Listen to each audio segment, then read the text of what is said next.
Insectopia, and we are looking at another animal to sketch. I've been chatting with my friends Hashi and Susan and Deb in the chat over there, talking about how excited we are to be drawing another spider. We've drawn a spider in the past, but this one is a whole new family, so it should be a whole new experience.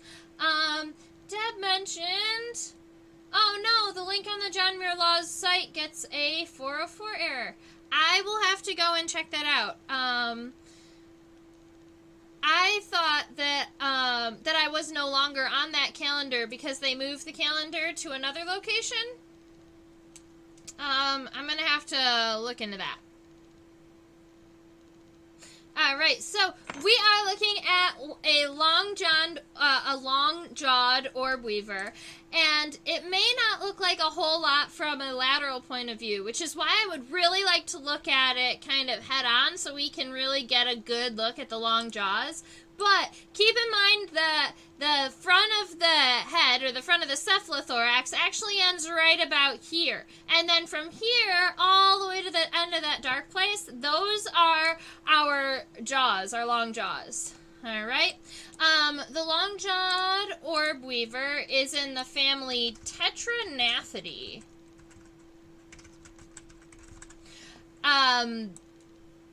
Tetra, as I've always known it, is 4, and then Nathidae means jawed, although the long-jawed orb weaver, I believe, only has 2 jaws, not 4 jaws. When we look at it, we might be able to tell why they're called Tetranathidae.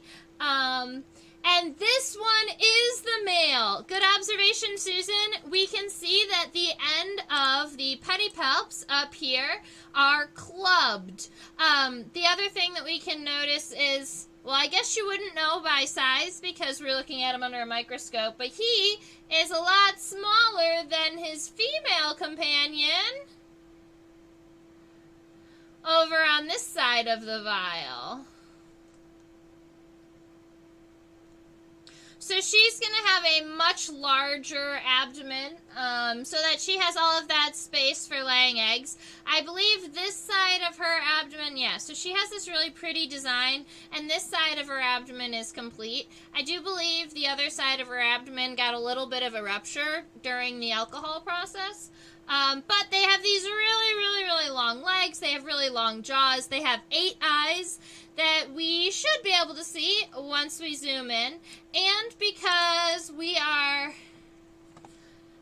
can see the entire image under a microscope at one time, I can measure her. So, if we go... I kind of want to... We're going to do 3 points instead. So we're going to go from the head to the top of the abdomen over here, and then the abdomen down to the end. Oh, is it going to give me... I want it to give me length. Ah, it won't stop. Alright, I'll just use the normal measuring tool.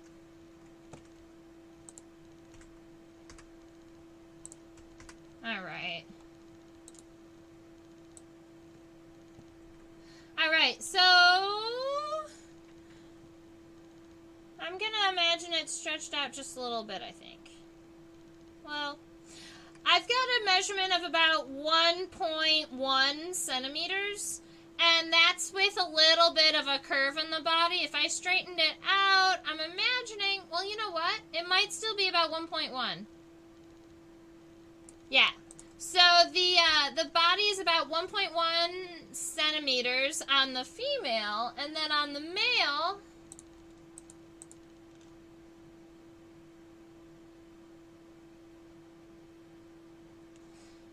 he's about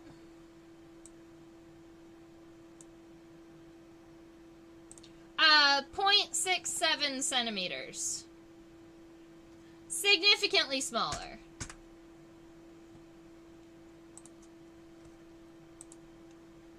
Oh yeah, I love the big spider butt. Alright, perfect. So, I have both the female and the male. The male has really interesting pedipalps. He's going to have more interesting facial features. I was trying to decide if we were just going to do one or if we were going to do both. Let's go ahead and pull out the male. I wanted to test and see if I could put him on a piece of putty so that I can keep him standing up straight. So we're going to see if this is going to work really quick.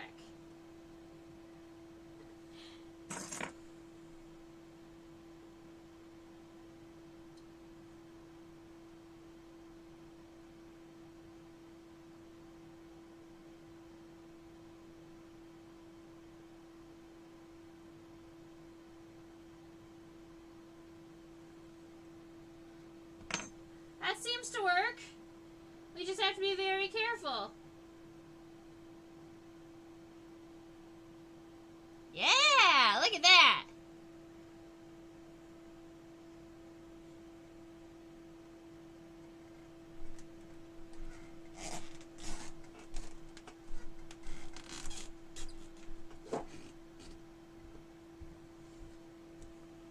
I gotta tell you, these mandibles are amazing.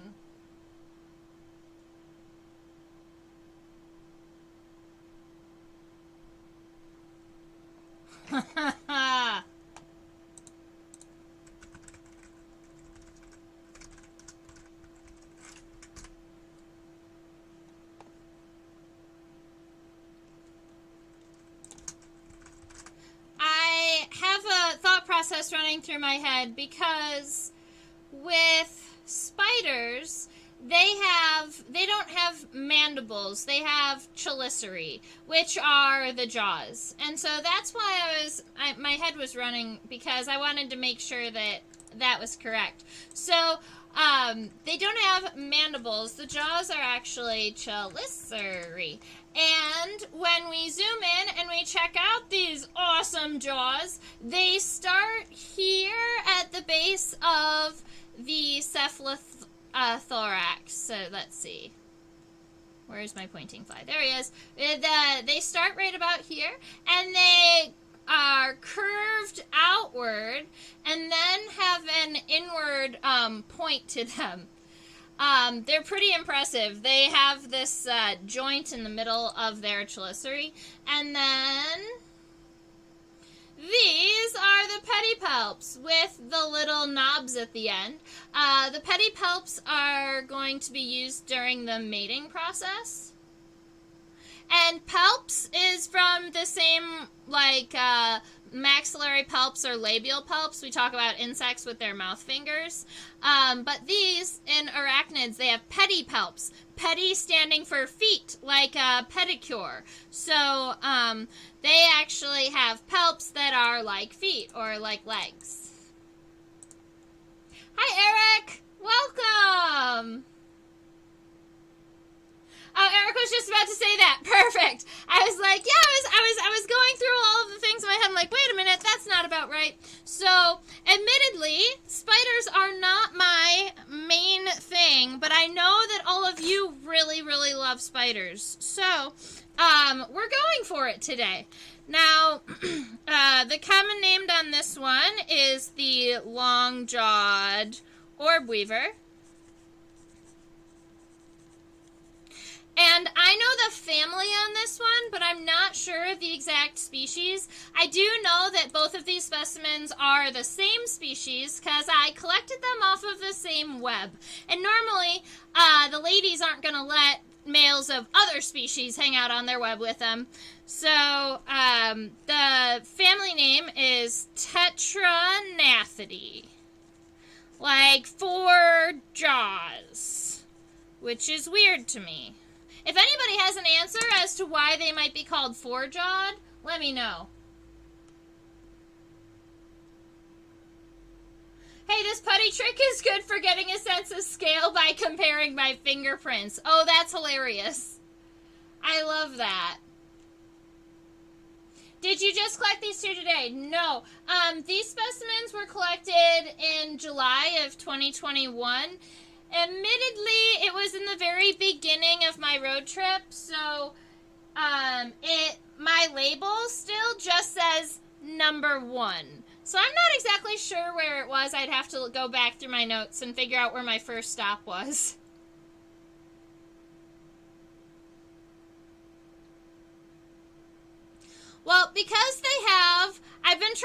to kind of plan a sketching, like how we're going to attempt to sketch this friend guy. So I'm thinking that we're going to do the body first, and then we're going to zoom out and we'll do the legs.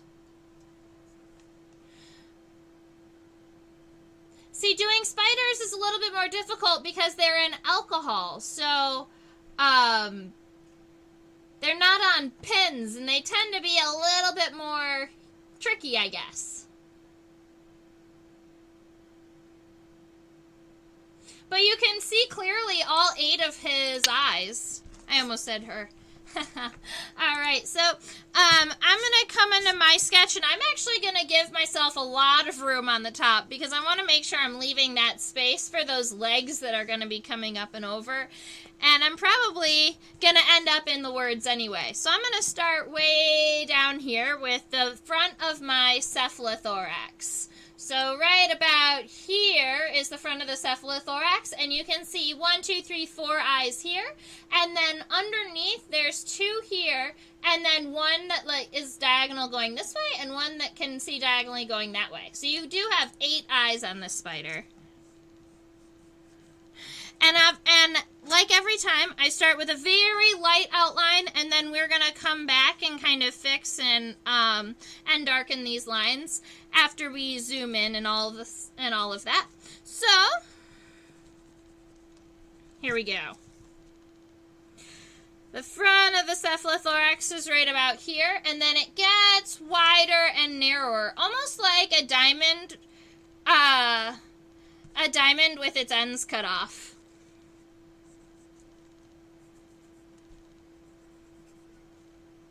Or I guess a hexagon. Alright, so our cephalothorax is hexagonal, I guess, in shape. The bottom side of the hexagon actually looks a little bit longer and more stretched than the front half, so it's not I wouldn't say it's an even hexagon.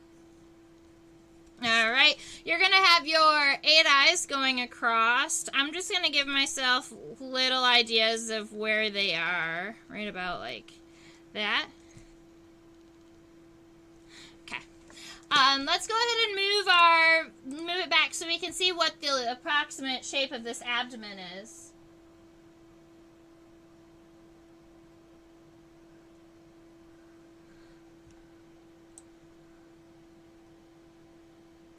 So this abdomen has a little bit of an odd shape, and I think we saw a little bit of it when we were looking at the spider specimen sideways. I'll do it this way.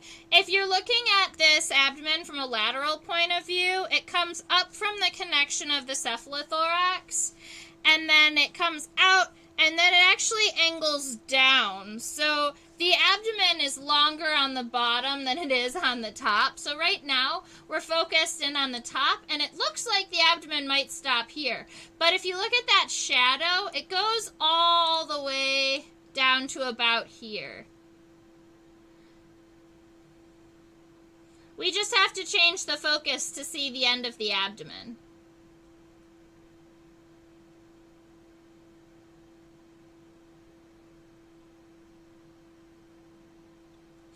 All right. So when I sketch the abdomen, I'm going to come up from here, and I'm going to just get a little bit wider because your sketch is coming kind of towards the viewer. All right. And then I'm going to give kind of where the brighter portion of the abdomen is. I'm going to kind of give myself this top outline and then go down and give the bottom outline.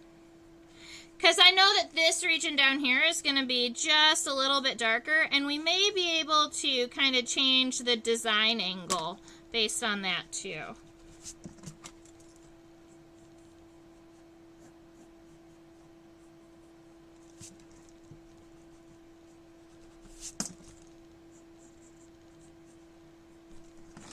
All right, something like that.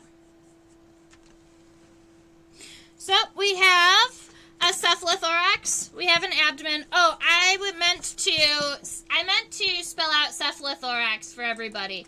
So cephalothorax is the name of this first body segment, and cephalo means head. Like if you were saying cephalic, that's head. And then thorax. And so when we're calling this body segment the cephalothorax, we're just saying it's the head and the thorax combined.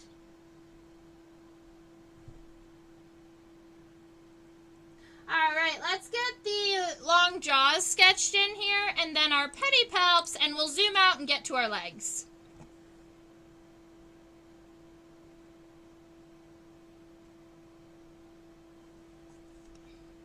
If possible, I would love to see a front view of the eye arrangement. I will have to see if we can get there. I'm going to leave it like it is right now, but then after we get our sketch done, I probably can manipulate it a little bit. I notice the sort of triangle at the front of the cephalothorax coming to a point at the center. Is the triangular part the head?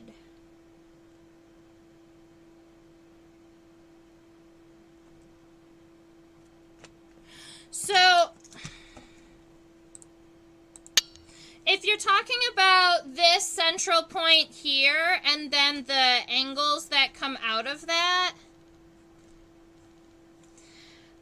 someone can correct me if I'm wrong, but I do believe that that central point right there in the cephalothorax is kind of like a pillar on the inside of the body, and is like, it's structural. And you see it in a lot of spiders and a lot of tarantulas. Some of like the baboon horn tarantulas, the horn is actually right there at that point. But I believe it's like a column or a structural part of the cephalothorax. All right, good. Good. We're going to focus just a little bit past the eyes so that we can see these chelicerae.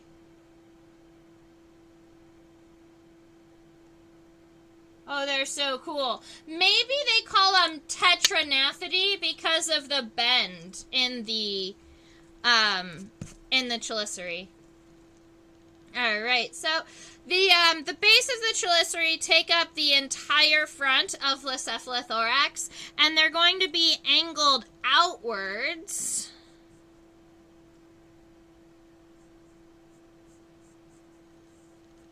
On both sides. Try and make them as even as possible. I like my right side better. Let's see if we can fix it. Let's see.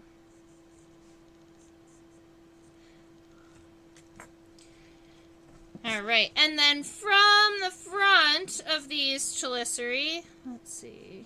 There, that's going to be better. Just needed to be rounded out a little bit. All right, and then in the front of the chelicerae, we have these connections, and then they curve back in.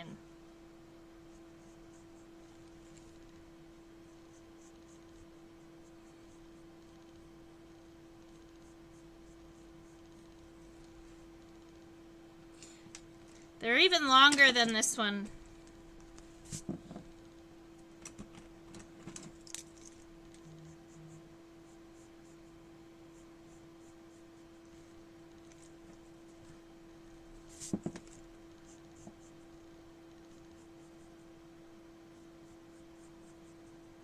Yeah, something like that. So you've got these really nice long chelicerae.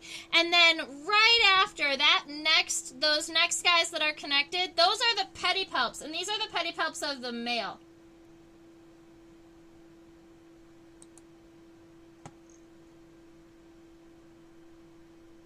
I think the thin part is a segment attached to the thick part tucked back in towards the head. Are those thin segments the fangs?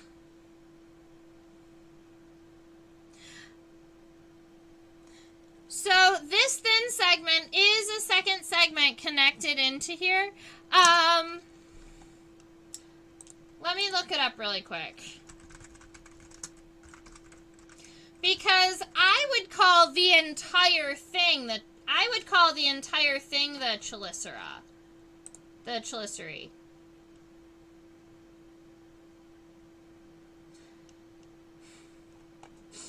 But I guess it's possible that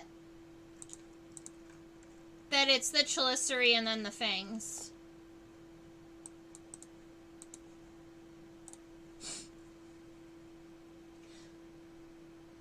How does the chelicerae length compare to the cephalothorax length? We can actually do that.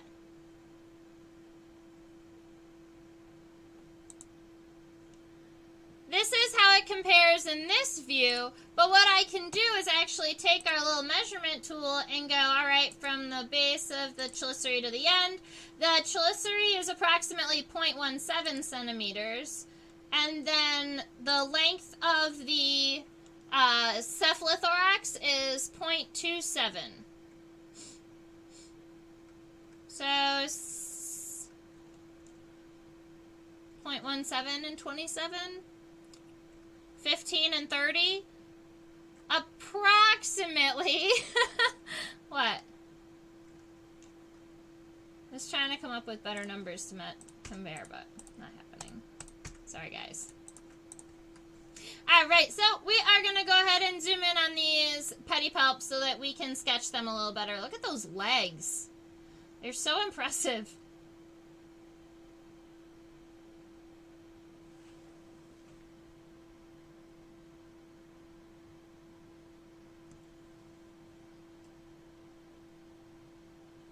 So I would like to see more of a lateral point of view of these pedipalps so that we can see if there is, yeah, segmentation on them. Cool.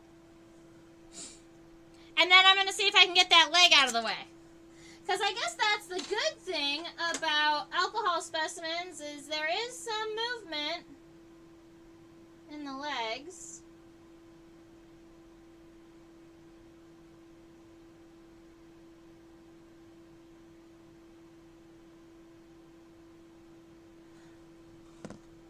There we go. Oh no, it moved again. That's alright. We see most of it. There we go. Locked it in. Winners. Alright, so that's what our pedipalp is going to look like.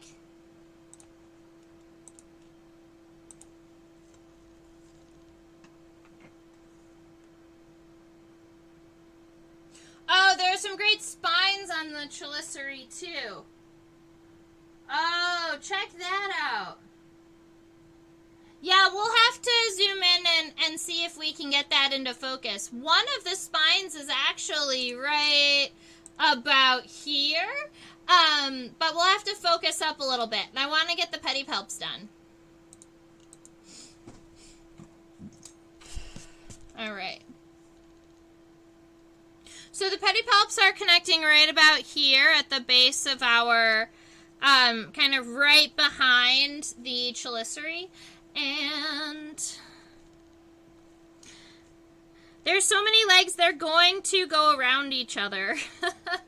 Alright, they're going to wrap around each other. Alright, so I've got the pedipalps. I'm going to bring them up towards the center and then bend them out. But not by that much.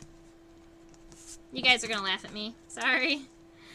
Alright, so we've got these pedipalps and they are bending out this way. Alright, and so it looks like we've got one, it almost looks like that one segment bends, but we know better. So there's 1, 2, and then the third one looks like it's significantly more narrow than the last one, and it expands out to the ball. To me, it almost looks like an acorn. What do you guys think? I'm gonna fix this. What's happening here? Alright, so we've got the front of the pedipalp. It bends down and it's going to go out kind of narrow, and then I'm going to make it kind of like a circle and then give it an edge, kind of like it looks like it's an acorn, and then a point at the end. And that is our pedipalp, and we're going to see if we can view this spine here. Oh no! Friend moved.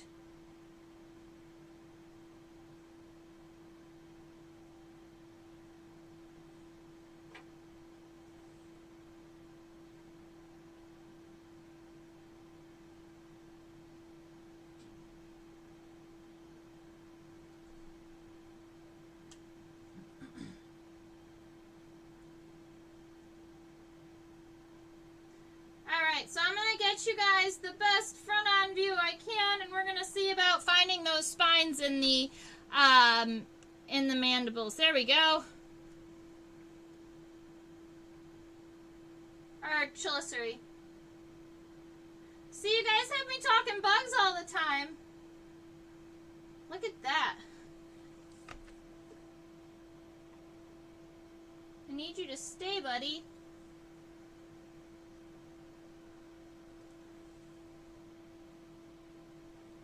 There we go. Those are so beautiful. Alright, so there's your image of the chelicerae spines. It looks like they are along the inside of the first segment, or this larger piece here. We have a series of little spines. And now that we've seen the spines, and I think that we can see most of the shape, I'm going to come back in and darken some of these lines and kind of finalize this shape here. I'm pretty happy with this shape. Yeah. And then I'm going to come back in and add even more of those spines along the inside of the chelicerae. And then the one big one right here, it's at the connection where these two meet. The larger side has this kind of spine here that is going to be in front of the fang portion. Alright, and then we're going to do that to the other side.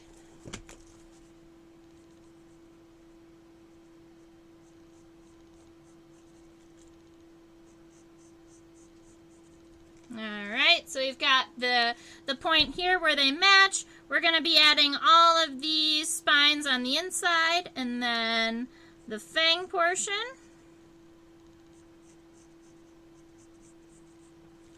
Very good. Yes. All right. And admittedly, I really want to do better on the pedipalps. We're going to have to... I wanted to not mess with the long jaws because I love them so much. But I'm having a hard time placing them and not having them really interfere with the jaws. So...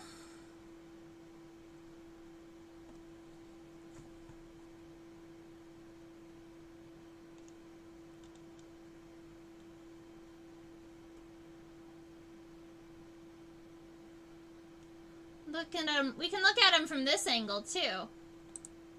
Cool.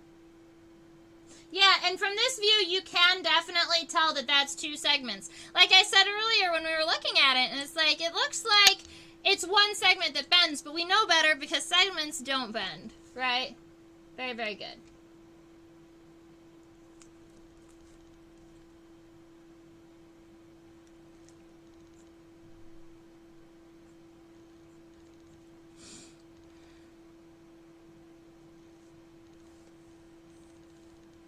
Alright, so I'm going to make my chelicerae go all the way around the mandibles, I believe. So I'm going to take it, that first small segment, and then the longer one. I'm liking this view better because I think that I can tell the size difference a little better from this view. So we've got this long segment. This segment that is bent over just a little bit, it gives you an angle, and it's also, in the angle that I'm doing, is going to point the pedipalps a little bit more towards the center. And then it looks like we have 3 more segments. So let's see. If you stretched out the pedipalp, it would look a lot longer than the first part of the chelicera.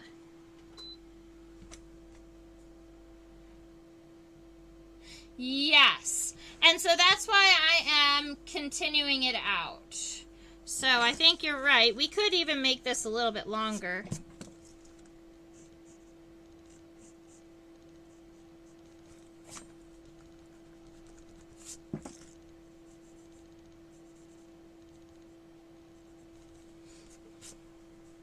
All right.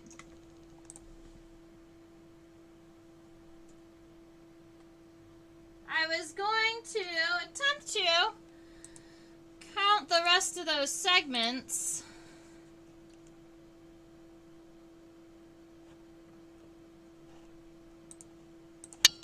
so if we zoom in here,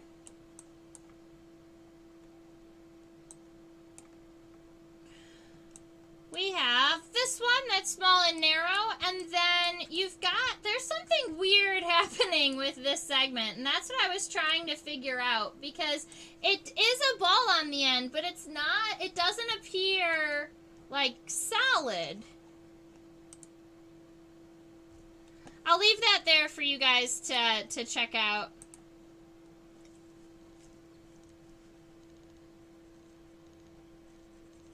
So it goes from narrow to being pretty wide, and then it becomes bulbous, and I believe you're almost looking at, I don't know how to describe it. You see, there's like 2 fingers on either side, and then one that's central, and then almost like a larger ball-like segment. So I see a couple of things happening. And admittedly, I'm not an arachnologist, so I'm not sure what all of these segments would be, but I do know that they are for mating purposes. The spider will actually hold its the male holds its sperm packet in its pedipalps.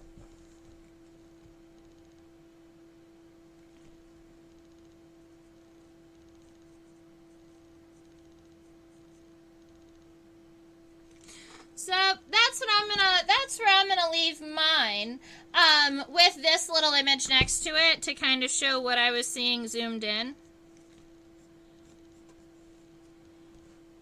And I'm gonna continue on with, I believe, the right side of the legs. Do they use the pedipalps to put food into their mouths? Yes, that is exactly what they are. So, pedipalps are generally used to pick up food and pull it closer to their chelicerae. Now, in males, they're also very sensory related, so picking up on vibrations, but also chemical senses. And they're used in males for mating. But if you're talking about females, females are mostly used for food collection.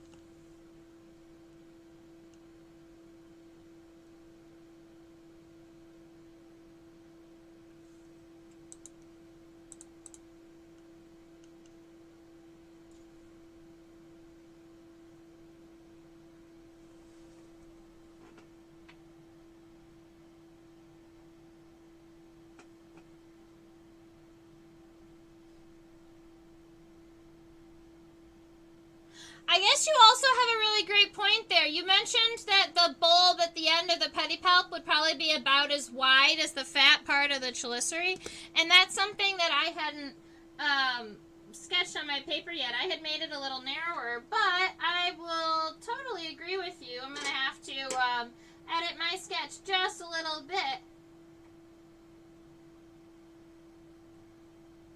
Always thank you for the input.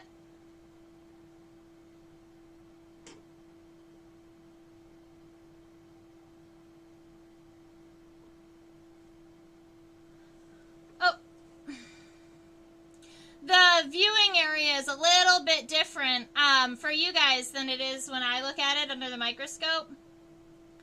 I thought it was positioned perfectly.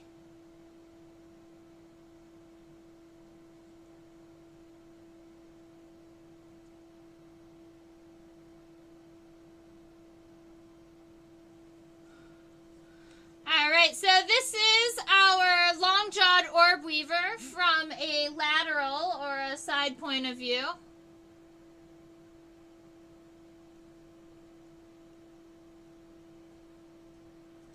He's kind of dark. I was trying to get more light to it, but oh, that might have worked.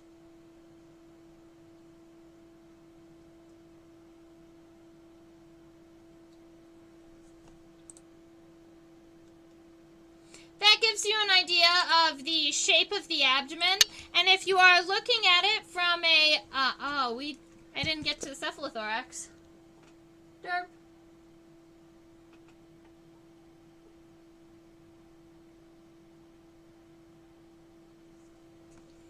But if you look at the shape of the abdomen, that's what I was talking about with that really awesome angle.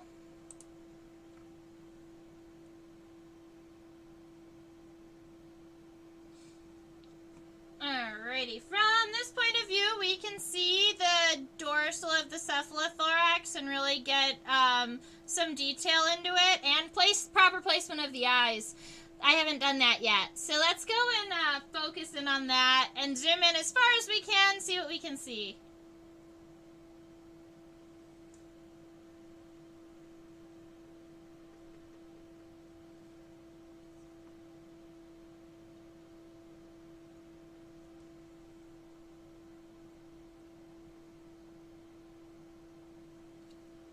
There we go.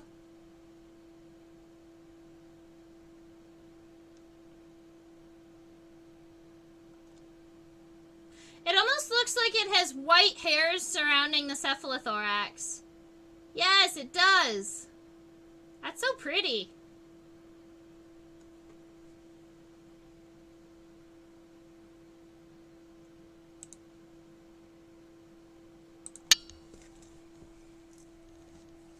Alright, so I have a very strong hexagonal shape, but we're going to be rounding out a lot of these. I was mostly just using this shape as kind of a space holder for size. So, our eye region is going to be pretty rounded. Let's see, I'm gonna fix that up just a little bit.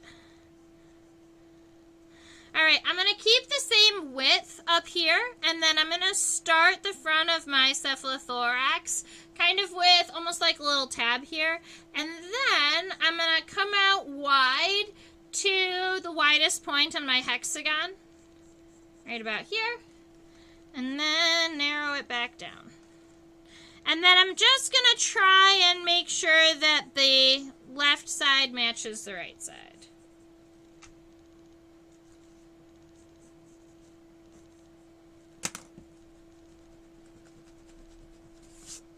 All right, and then that central point of the cephalothorax right about here, it is a divot onto the side of the body, and just like we were talking about earlier, there are these lines that kind of radiate from that point.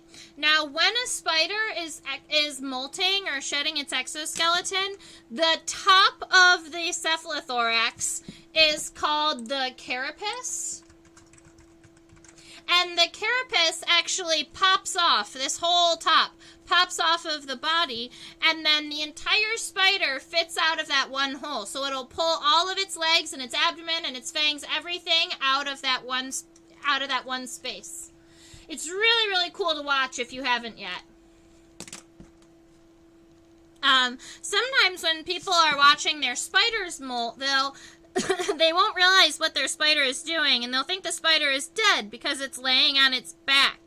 But a lot of tarantulas will lay on their backs before they molt their exoskeleton because they're going to be using gravity to kind of help get themselves out of all of that tight skin. Alright, so you've got these 4 eyes up here on the top, and they're all very much kind of in line. But then, if you look at the 4 eyes that are underneath, you've got one that kind of points and angles out in this direction. And then on the other side, the same, but in the other direction. You've got one that points this way. And then the 2 in the center make our long-jawed orb weaver look like he's got 4 square eyes in the center and then 2 going in each direction.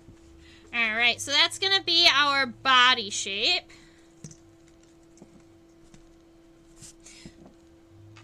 It's a crocodile head. That's of course, I believe, in reference to the shape of the abdomen.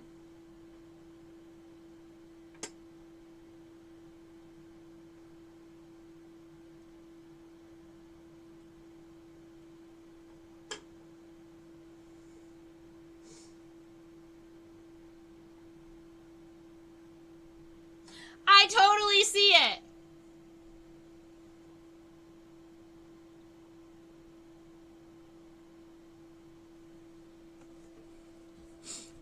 excited for everybody else to see it too.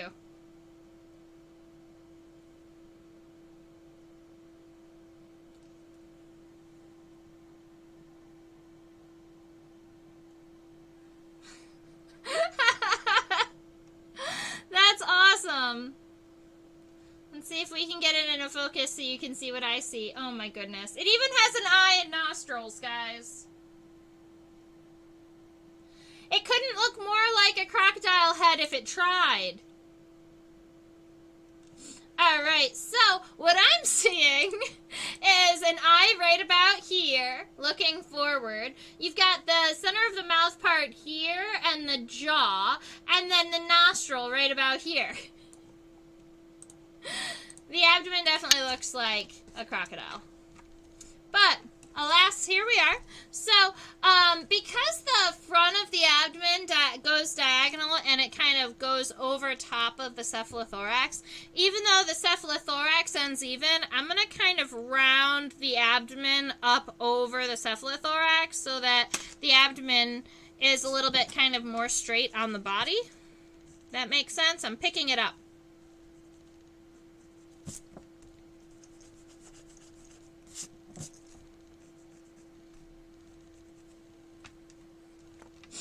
Alright, and then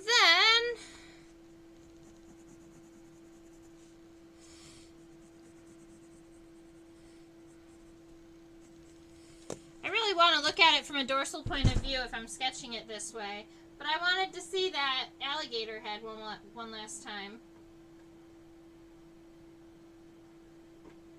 It fell off of my stuff. Let me get him back on. Derp. Come on, buddy. Stand up for us.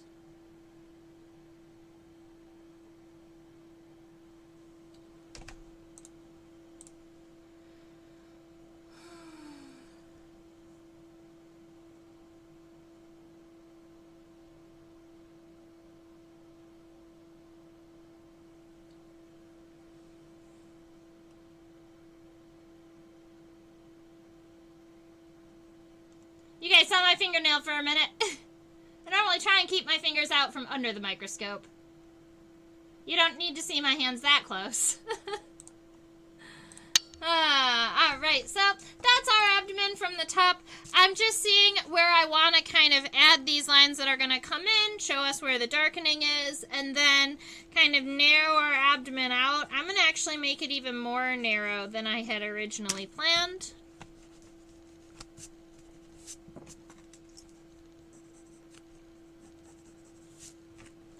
There we go. I'm pretty happy with that.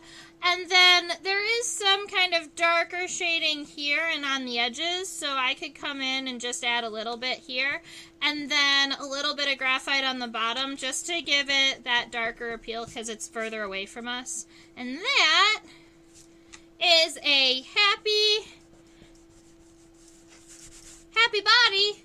Now it's only time for the legs. Now, spiders and tarantulas have slightly different leg parts than insects, or they almost have more. So just like insects, spiders start with the coxa.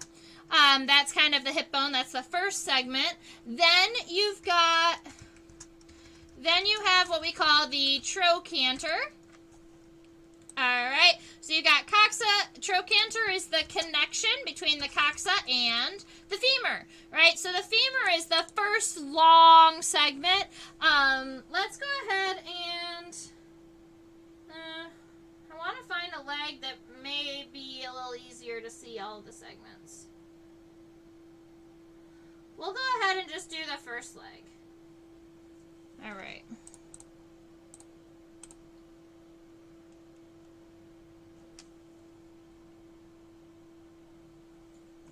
Alright, so if we are looking way up here at the first leg, this, I didn't grab the fly, this segment right here is the coxa, and then right here, there's another little small segment, and that's the trochanter. If we zoom out, this first really long leg segment right here, that's coming up and towards the microscope, That's the femur. So this one right here, that really long, fancy one, that's the femur. Now, we have another shorter segment in between the femur and the tibia, and that's called the patella. Right? Yeah, we got this. So you've got the patella. And then you have the tibia. So it goes femur, patella, tibia. And then you have one more special part that insects don't have, and that is the metatarsus. All right, so instead of having a number of tarsal segments, spiders have a metatarsus and a tarsus. And then at the end of the tarsus, they have tarsal claws, right? They have two little claws, just like insects have two little claws. They just have, instead of a number of tarsal segments, one tarsal segment and one metatarsal segment, and then you move up the leg. Insects don't have a patella. Most insects don't have a patella. I believe there might be one or two insects that have weird... There is an insect, I believe, that has a weird raptorial front leg where you can see the extra segment in between the femur and the tibia, and they call it a patella. So if there is a segment in between the femur and the tibia, it's called the patella, but many insects don't have that.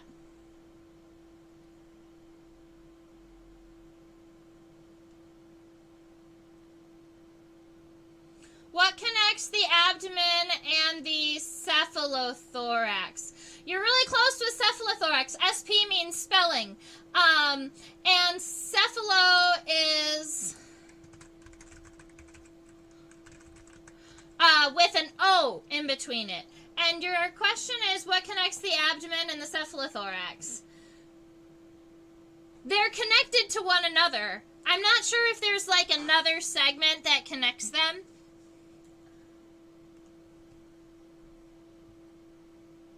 Is the trochanter the wee bit we see just outside of the cephalothorax? We can see both the coxa and the trochanter.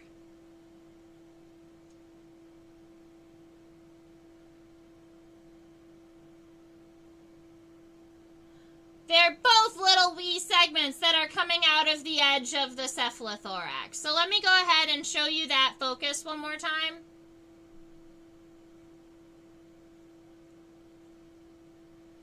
So if you only see a little bit and then a long segment starts, that's the trochanter connected to the femur. Like on the third leg, you can't see the coxa.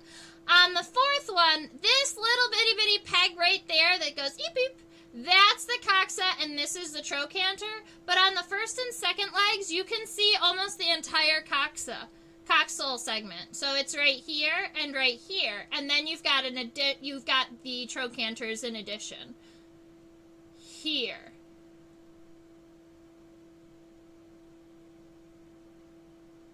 So you see there's the little one, and then another tiny one here, and then the rest of the femur. No problem.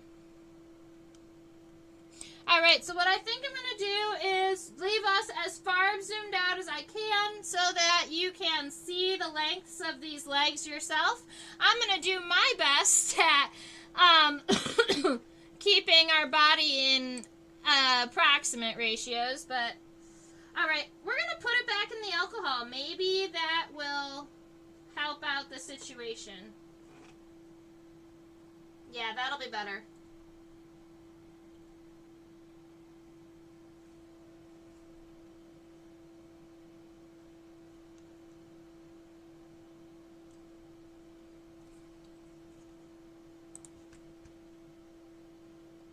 I forgot I hadn't zoomed back out. That's why everything was a little off.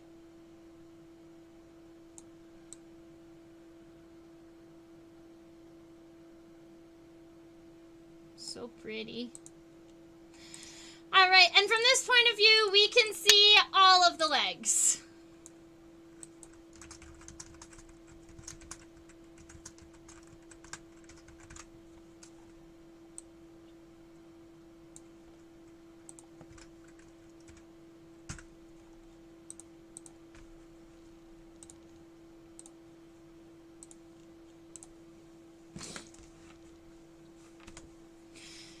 Alrighty, so maybe I'm going to put my legs on the left side because I've got all of this pedipalp stuff on the right side. So they're going to connect along the length of the cephalothorax, one after another. The first two legs pointing forward. The third and fourth legs pointing backwards. I believe we're going to have to make those a little bit wider.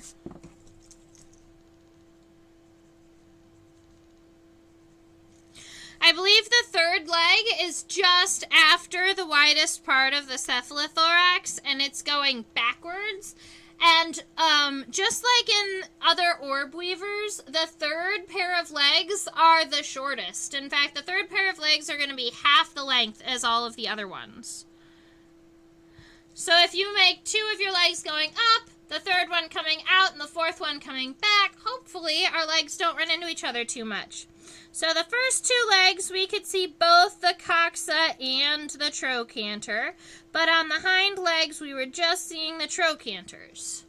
And then we've got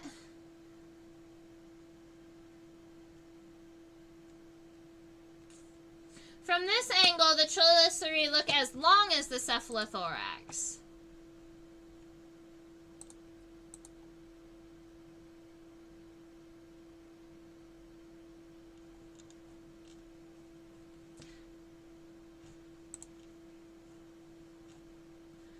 All right, let's measure, see what happens.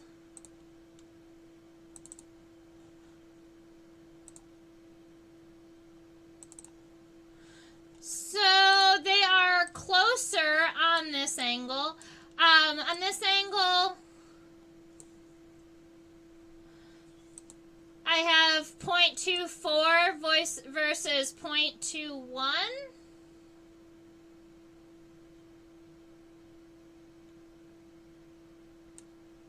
So, almost as long. The cephalothorax is still longer.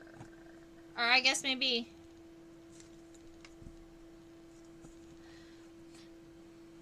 So, I'm not sure if you saw those numbers. These numbers measured out at 0.21 centimeters for the chelicera and 0.24 for the cephalothorax. So they're both approximately 0.2 centimeters. So yeah, I guess they might be equal in semi-equal in length. The other time we mentioned it, we measured 0.17 and 0.24.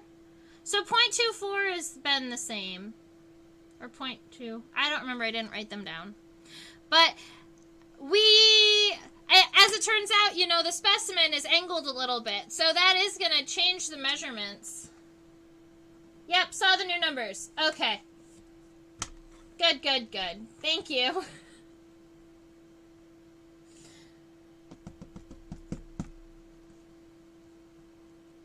Does the eye pattern relate to its lifestyle? I know jumping spiders have all those big eyes facing forward so it can hunt and pounce on prey, but this orb weaver has all forward-facing eyes too.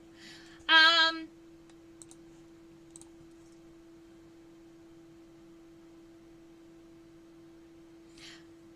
not sure. I can say it that way. I would think that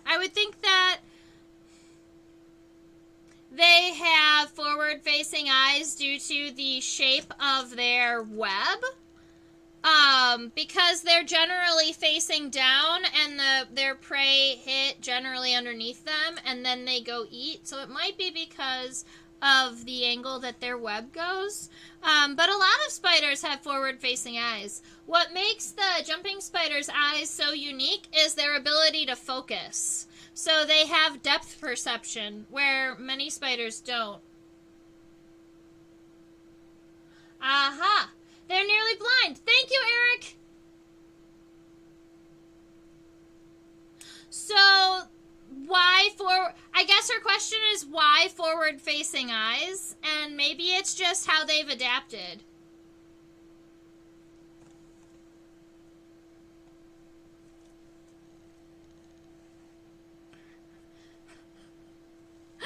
Oh man, I'm never gonna fit these legs on this paper. So, it appears that the length of our femur from this point of view is about the same as the length of the abdomen. I have 0.49 centimeters for the abdomen and 0.52 centimeters for the femur alone.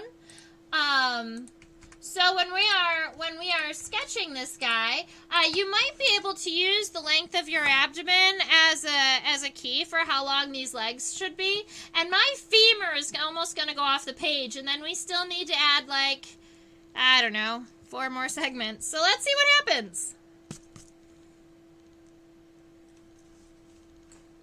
All right.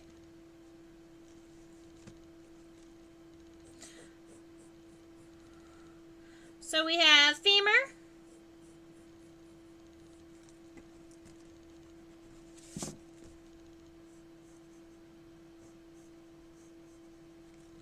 And then it doesn't connect directly to the tibia. There's a patella, which is like a kneecap, by the way.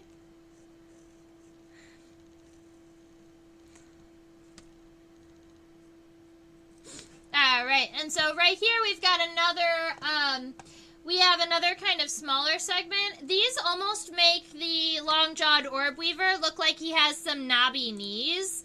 So right here, you can see how there's this little bit of an expansion right after the femur, wherever the legs bend. And those are the patella. Those are the knobby knees of the long-jawed orb weaver. So when we're sketching them on ours, we're going to make sure that they knob out just a little bit. It's not a whole lot, but it's enough to be noticeable. All right, now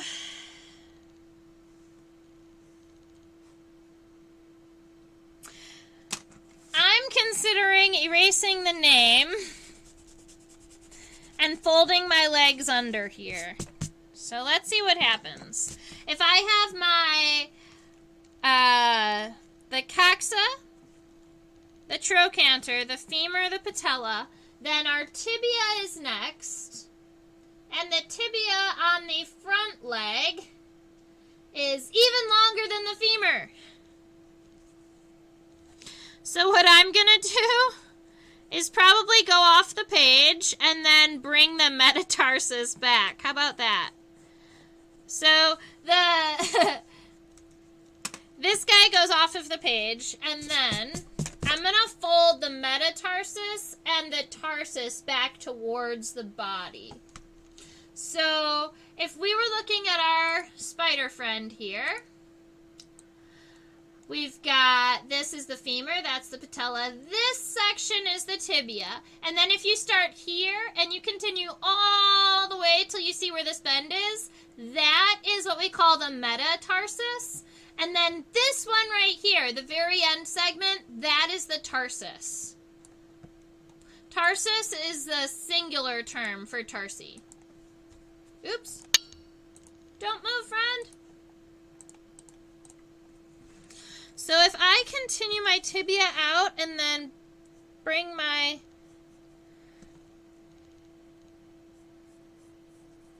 tarsus and tarsi back, there are 2 little itty bitty claws at the end of the tarsus, but they're going to be very, very small. We're not going to be able to see them even if we zoomed in. I think I tried.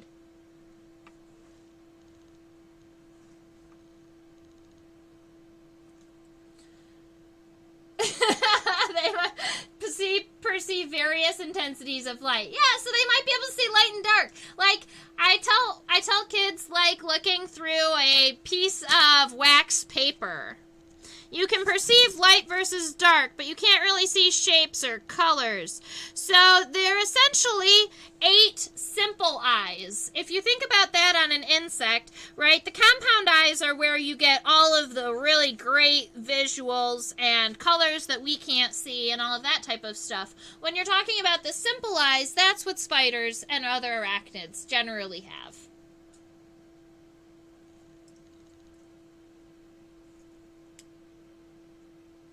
It could be your breath. It could be your shadow. I know a lot of insects react to shadows. What color is this spider when alive?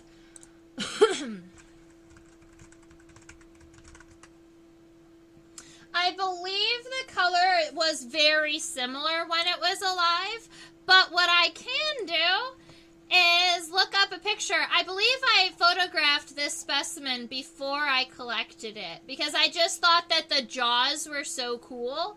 So I wanted to make sure that I had a picture of it. And I believe I posted it on my Instagram. So I was going to see if I could find it. But as it turns out, I did not. I thought I did. It's on my phone. Actually, I know what day I collected it, so I might be able to look it up. But it's a very similar color. The cephalothorax and the mandibles were kind of this brick reddy color, and then you have the very similar color on the abdomen, that kind of wood, the wood tones. July 20th of 2021. And if I find the picture of the specimen, I'll actually be able to give you the GPS, the coordinates that I collected it at. Oh, yeah! It was right after I went to a festival. That was fun. Nope. I have a picture of a different spider on that day. Sorry, guys.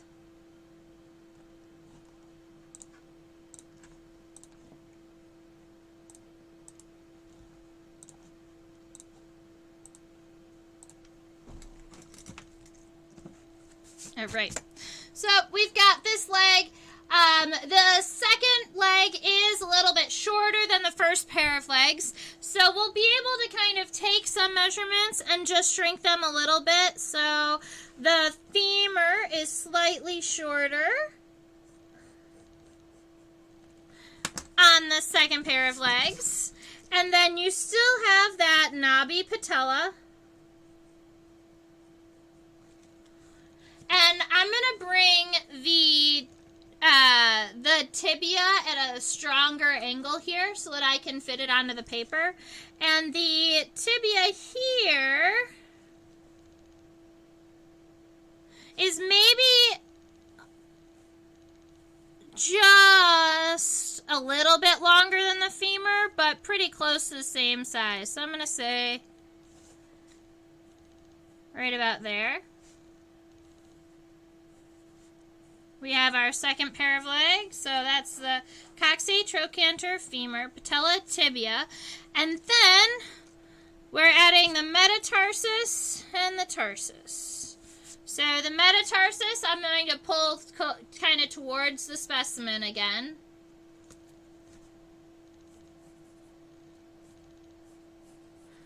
And the metatarsus and the tarsus get significantly narrower, right? So the rest of the legs are all pretty wide, but once you get down to the metatarsus, they tend to get narrow quickly.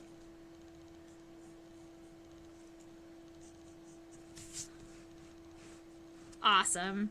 This is going to be a really cool spider once we get done with all these legs. All right, the third pair of legs, significantly shorter. We're going to go ahead and add them. We've got the femur, probably half the length of the previous femur.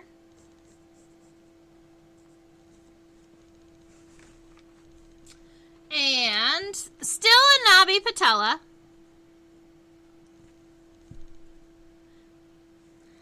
Tibia. And then our metatarsus and our tarsus are going to shrink down again. So the metatarsus and the tarsus. So we've got, that's about half of the length. Let's see if we can see it a little better like that. So the front legs, they come around and they fold over, whereas the hind leg, or the middle, the third pair of legs is right about here. You can't say hind and middle because spiders have 4 pairs. Front, middle, back, middle. All right, and I'm going to say it looks like the hind leg is about equivalent to the second pair of legs. So we'll be able to use some of those measurements. You can't see the coxa. You just start with that trochanter. And we're going to pull the femur out. And we're actually just going to go right over top of that hind leg here.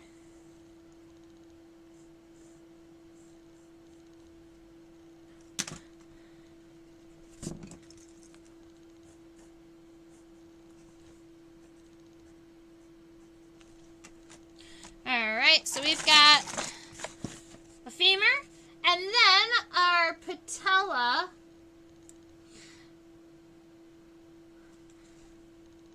doesn't look as knobby as the first 3 pairs of legs, funny enough, to me. It might just be because of the angle, though. We've got the patella and the tibia.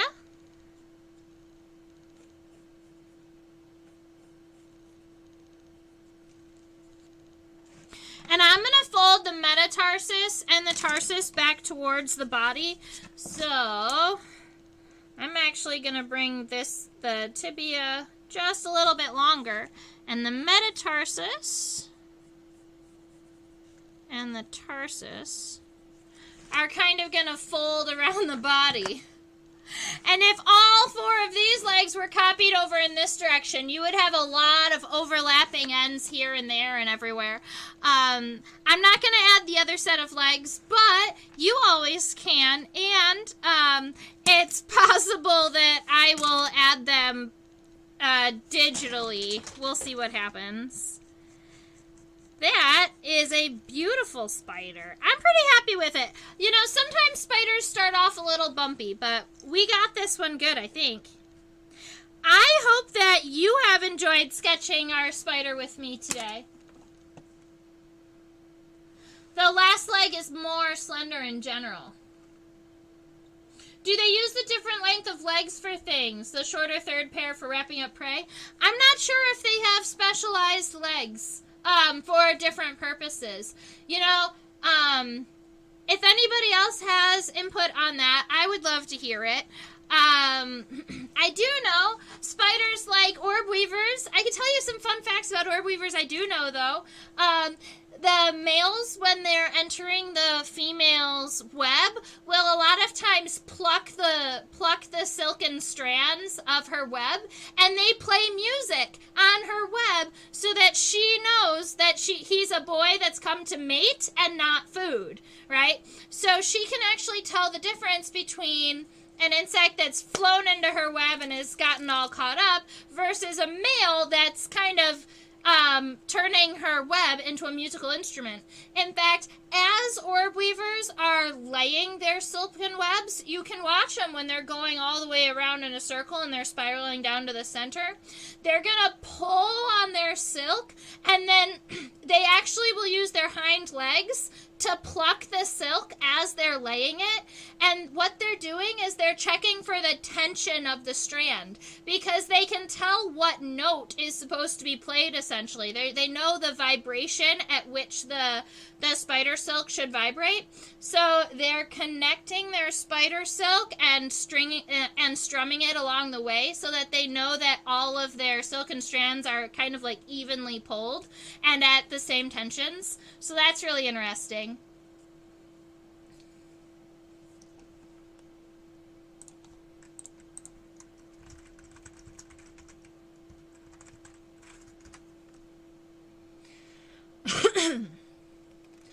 I believe that the orb weavers do not generally spin webs. I don't think that they spin webs. I think that they find a female's web to hang out in.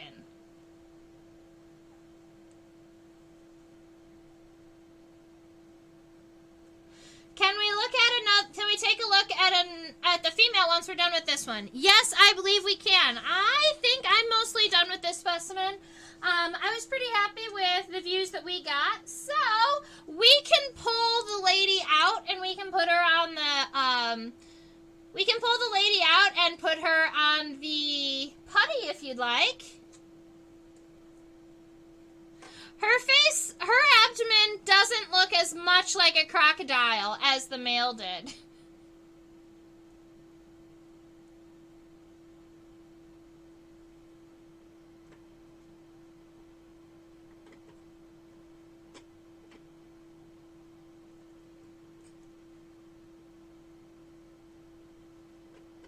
Just trying to get our putty ready for our female here.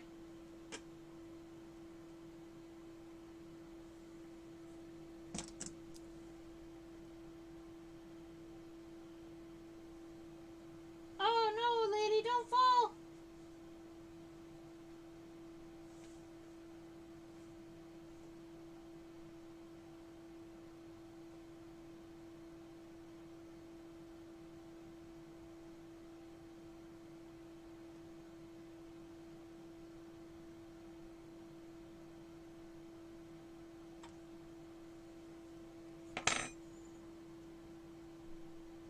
So you can see the little burst on the side of her abdomen. Sometimes spider specimens do that in alcohol.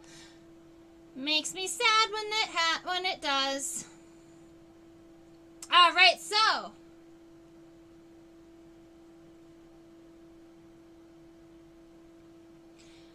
the question is, how do we know they're both fully grown? I guess I wouldn't know. I thought that she was fully grown, but I would be basing that off of the fact that she was allowing a male to be in her web with her, which means that she was likely of mating age. But I do believe spiders continue to grow even after they have molted into adulthood. In comparison to insects that stay the same size once they've become adults, I believe spiders can continue growing.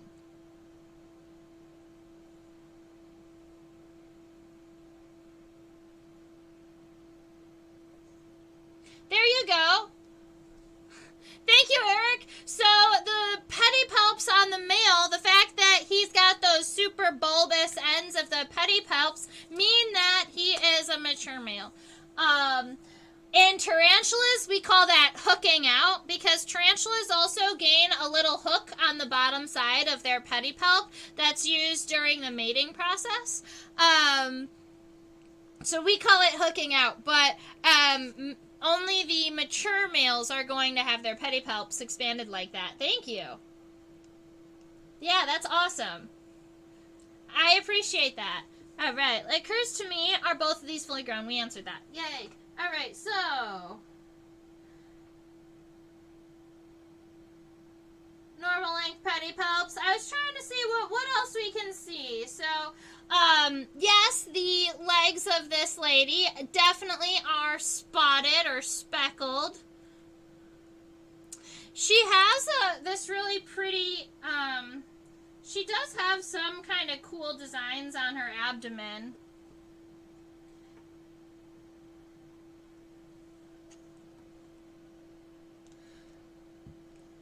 Or I guess texture, maybe?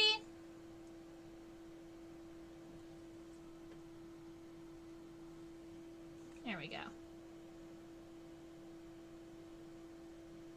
Haha, as opposed to hooking up. That's funny.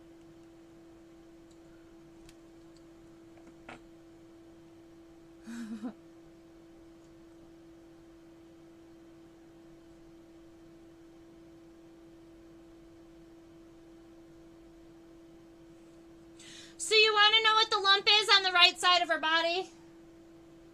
That unfortunately is an abdominal burst. That is not a natural thing that happens.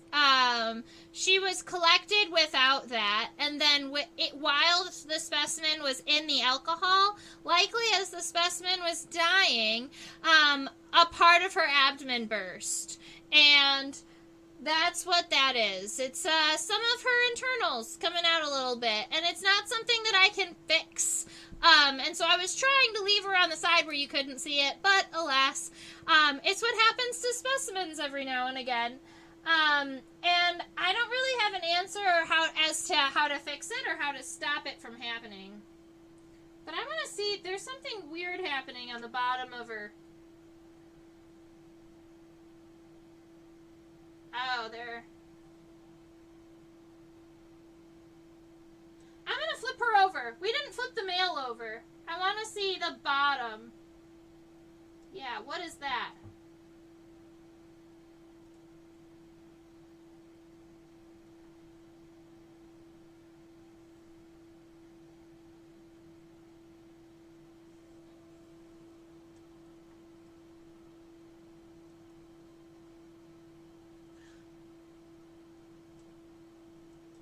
Oh, come on, camera.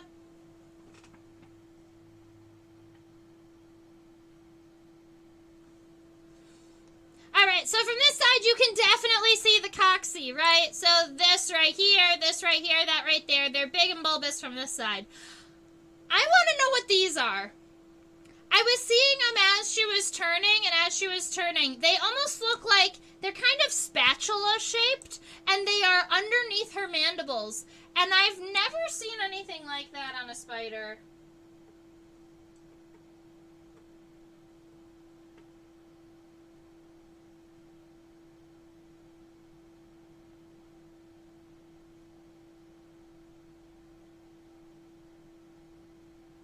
You know what? Her pedipalps might be coming out of those. Those might be the first segment of the pedipalp.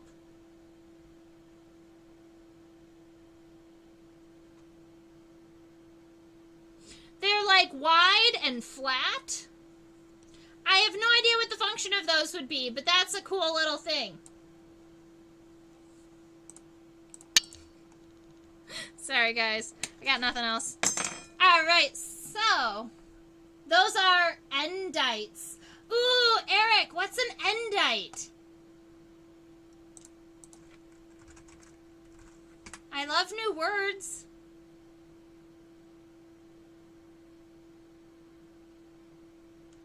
The chewing ridge on the inner surface of the pedipalps or maxilla. Whoa.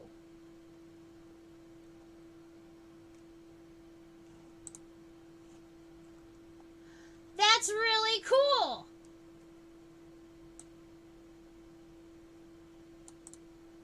One of the mouth parts. All right, so thank you for sharing that. Right about there, those little flat guys, those are called endites. And it looks like they're a part of the mouth. That's so cool.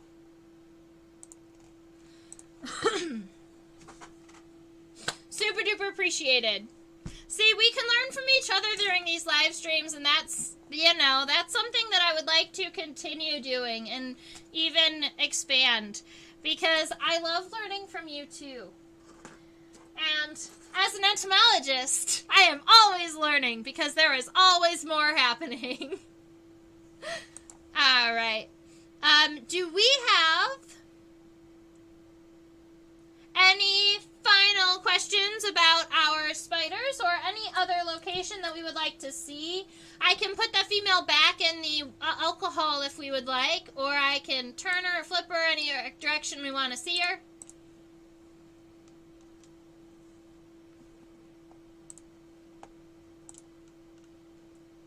All right, I think we are all good. So I'm going to flip over here, and if you would like to see anything else, just go ahead and shoot me a message, and I can flip back over really quick. But, oh, the spinnerets.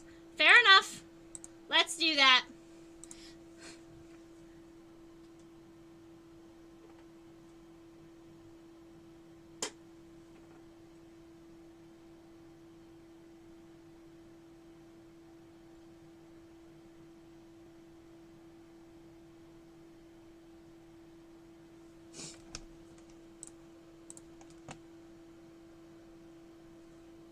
Alright, so the end of her abdomen does have spinnerets.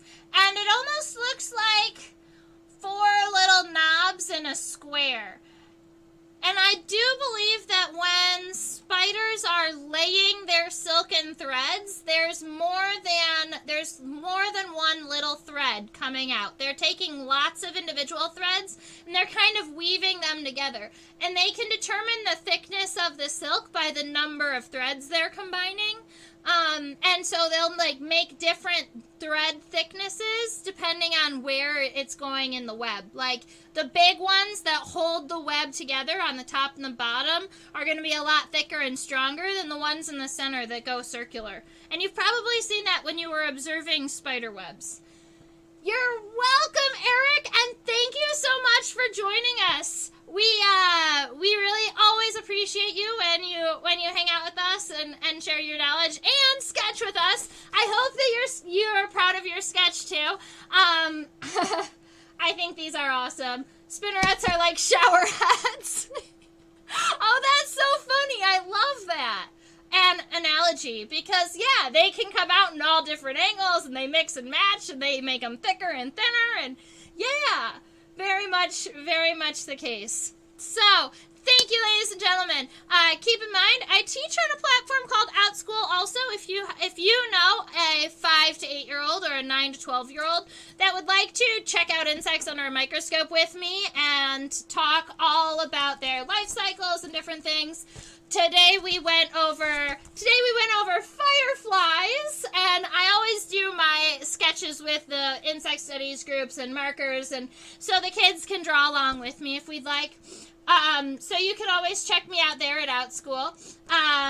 Thank you for all of my subscribers out there. This is a reminder to subscribe to my YouTube channel. But if you've been chatting with me, I know you're subscribed because only subscribers can chat with me during my live streams. So I thank you. Right about there is a place that you can drop a donation. If you really enjoyed your time here today learning about long-jawed orb weavers, you can always drop me a couple dollars. It really means a lot to me. I super duper duper appreciate it. Hold up my sketch again. Yes, I will do that for you.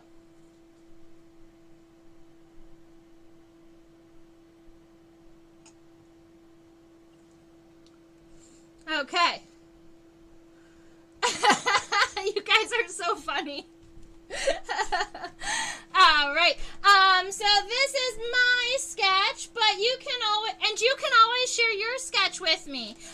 So if you go to Trisha@theinsectopia.com, that's my email address, and you can send me a picture of the beautiful sketch you made, because I love seeing the art that is inspired by the live streams.